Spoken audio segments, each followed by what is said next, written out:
It is my honor today to introduce to you Honorable Raksha Mantri, Smt Nirmala Sitharaman. Smt Nirmala Sitharaman joined the Bharatiya Janata Party in 2006.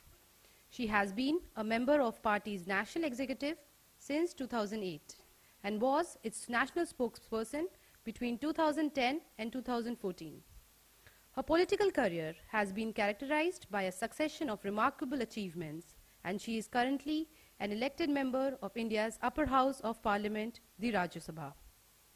Reflecting India's foundational belief in gender equality and the accord of due recognition to individuals, irrespective of any consideration of race, religious persuasion, ethnicity, or gender, who demonstrate great skills and deep commitment towards the cause of better, stronger India, Smt Nirmala Sitharaman was retained as a cabinet minister and on 7th September 2017 was given the critical portfolio of the Minister for Defence and is the second woman to be a part of the Cabinet Committee on Security.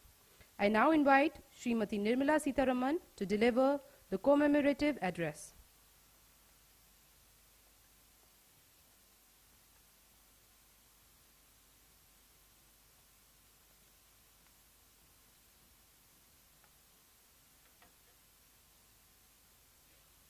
Good morning.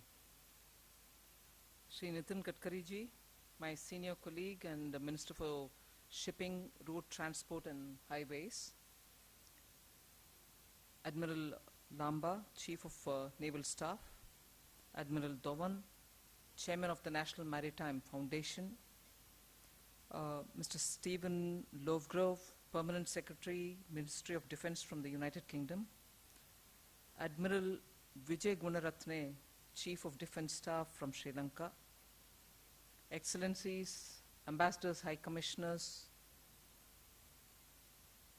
all invited distinguished guests, ladies and gentlemen, and the media. It gives me great pleasure to be here in this very august gathering talking about a very critical topic which is of great relevance for India today, the Indo-Pacific Regional Dialogue, which has acquired the shape and this nomenclature from this year, although the National Maritime Foundation has been holding this series of dialogues since 2006, I guess. And this time it's been given a shape and color and a kind of partnership with the Indian Navy that it has now become a apex dialogue being co-hosted by the Indian Navy and also the Maritime Foundation. And as a result, it acquires a stature and also a certain level of heft in that I can look forward from the Ministry of Defence to get the inputs of this very critically important dialogue where participants from so many littoral states have also come in. And as a result, I think I'd be keenly looking forward to getting the inputs from what emerges from this dialogue. I thought even as Admiral Dhawan spoke, there was nothing much for any of us in the panel in the dais to speak because he gave a complete picture of what is behind this, what is going to be part of this, and what is going to emerge out of it, and also put the geopolitical and geostrategic landscape all well laid out. But it becomes a duty once you're sitting here to also say something substantive. So I'm not sure if I'm going to take as much time because that advantage has already been given to me. So I will just highlight a few matters which I thought is important for everybody's consideration here. And they are not new things, but they are certainly things which I can, with a certain sense of responsibility, say that those are aspects which certainly influence decision-making in the Ministry of Defence, and therefore those are areas in which I would certainly look forward to having something coming out of this dialogue. India, as all of you all know, till very recently have been seen as a regional player with only tactical prowess, and your Indian Defence Ministry was looking after taking care of that regional presence that India had. But I'm glad to say in the recent years, India is now being seen as a global influencer of policy.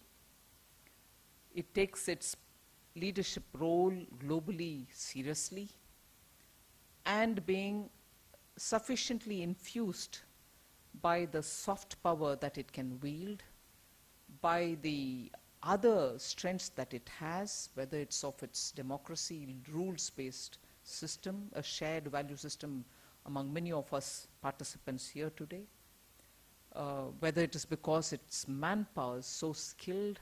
However much we have disparity of growth within the country, it speaks of a certain strength in certain areas which are critical to global development, be it your digital or technology-driven areas, be it in areas where of production in advanced mechanics, or in areas where globally the value chain concept in the commerce has started playing critical role, and India has in many of these areas captured its critical position in the global value chain. So in a way you're talking about India's global influence in decision making, strategic matters, because not just of its strength, but also military strength, but also because of a various different basket of things with which globally you're able to stand up to a situation where, as was rightly pointed out by Admiral Lamba, you're moving from a situation of unipolar world to a multipolar world. Gone are the days of bipolar world, and therefore this dynamism which is happening from a bipolar to a unipolar to multipolar, but multipolar can never be the same as the unipolar, because multipolar consists of nations which, or regional axes which are going to have different combination of strengths. But here is India in that dynamic world, standing out with its strength globally, not just of its military capabilities, but also that added or padded up with many other things which constitute globally critical things: value chain in production, your human skills because of your human resources which are so talented, because of now growing businesses in India which have the power, money power also to face the investment challenges globally. I can reel out a few more, but the background that I want to lay before you is we are no longer a regional player, we are no longer a regional policy influencer. Globally, we have a leadership which is clear-headed within India, which is able to make a difference globally. And as a result, when you look at it, the global commons are going to be policy-wise determined by India as much as with a few established powers, and in that, the global maritime commons have a very big role to play. And when you're talking of maritime commons, it is just not, again, consistent with what I've just laid before you. Consistent with that, we are not an Indian Ocean player alone, we are looking at India-Pacific. And that helps in understanding for all of us as to why we are no longer just talking about Indian Ocean region, but we're also talking about a wider common, which is the Indo-Pacific commons. And in that, what is it that all of us want? And I'm sure all of us are quite seized of this universally acceptable point, and that is rights to navigation, freedom of navigation. That can never be challenged. And any situation which is going to be posing a question about freedom of navigation will have to be taken up seriously by all of us. And we belong to that multipolar world where we want to be clear that the freedom to navigate can never be unilaterally or arbitrarily questioned by anybody. And we are very clear in saying that this is a rules-based order globally, and no one or no regional power or no group of countries, just a few of them, should have the right to unilaterally change this order. And if that is the way in which we want to see the global decision-making, strategic matters, or when we confine our discussions to the maritime rights, I think it's important to recognize a rules-based order, rights and also freedom to navigate, and above all, recognize that no one power or a group of powers or a regional power, or no one has the right to change any of this unilaterally. So if that's the second pointer that I would like to put forward before you, to keep it, I'm sure all of you will recognize that equally, if that is going to be at the background and in the back of our minds as given us a mission, the discussions that we do here should naturally fall into place in a certain framework which is going to be acceptable to all of us.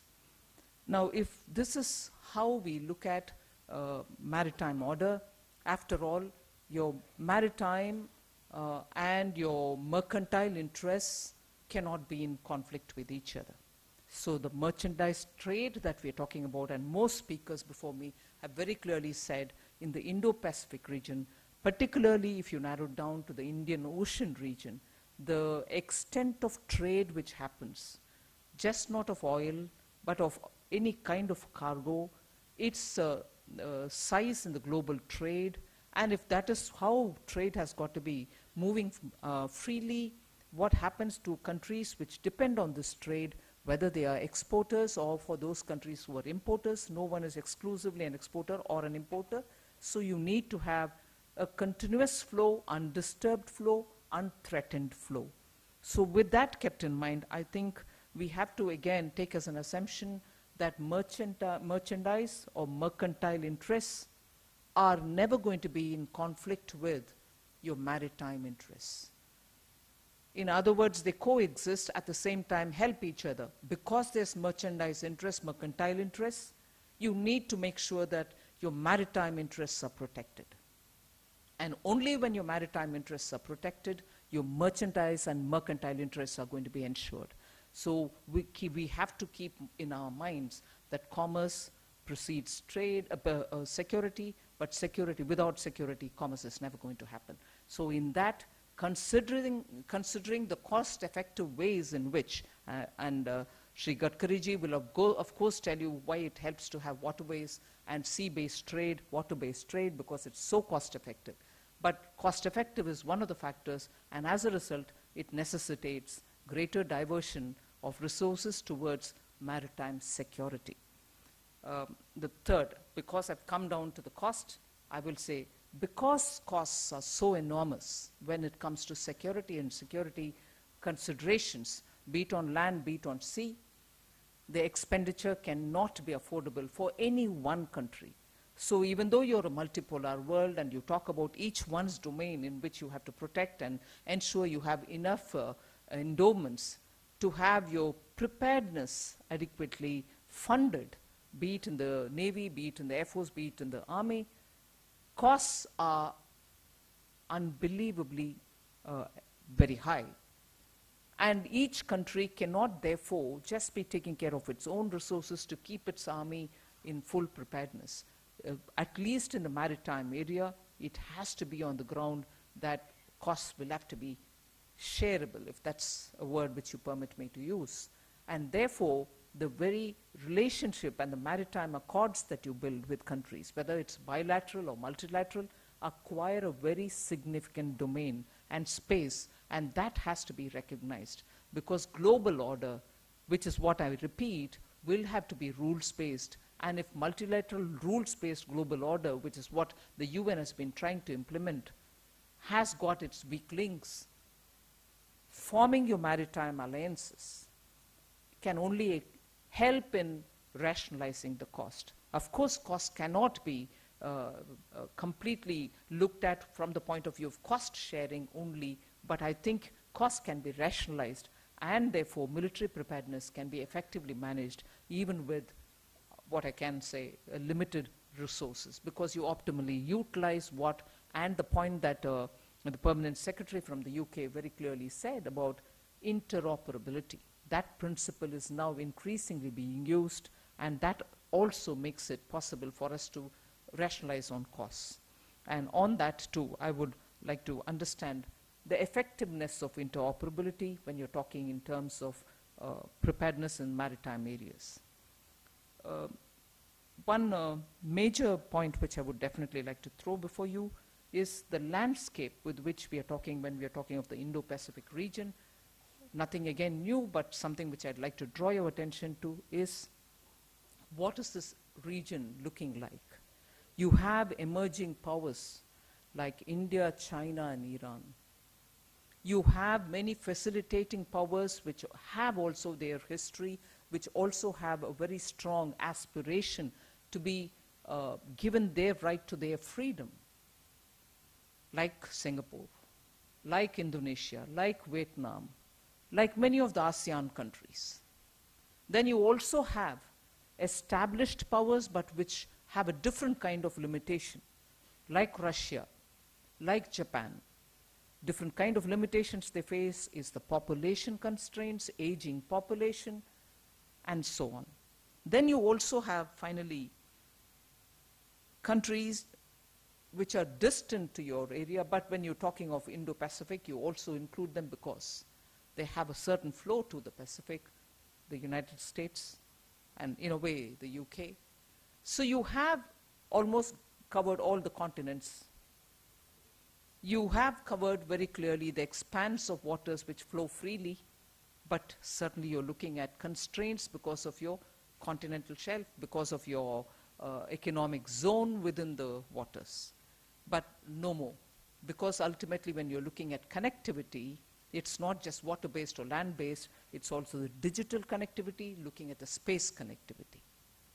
And if you're using these two too, your maritime power becomes accentuated. And if it gets accentuated, you also have to therefore look at non-water-based, non-sea-based, to strengthen your Indo-Pacific presence, which is what your digital world is going to be about. It is what is the space technology going to be about. The influence of space and digital into this domain is something which has to be seen in the context of the dialogue that we are doing in Indo-Pacific matters. I also finally want to say that I take this opportunity for some of our participants to speak about and to showcase India's capacity in shipbuilding, warships that we build, submarines that we're capable of building, the missiles that we use. We need to showcase about them because these help in understanding the strengths that we have and the maritime partnerships which we so desire. Ultimately, in conclusion, I can say, for long, I think, we've been talking about air-based and land-based security matters. We've also understood the high-altitude mountain ranges in the north as being a very strong protective shield for us, but we probably have seen the waters down south, Indian Ocean, Bay of Bengal, Arabian Sea, are all as our basis for our commerce and trade, but I think time has come for us to look at it critically, not just for the blue waters related matter, but Sagar, as was narrated by the Prime Minister, underlines why we have to look at Indo-Pacific region as very important for our safety, because safety and security for all, safety and growth for all is what India wants, and in that, security cannot just be confined to land and air, sea, maritime, Indian Ocean, India-Pacific, all acquire a great significance. We just can't look at sea for only humanitarian assistance as first responders. There's lots more to it.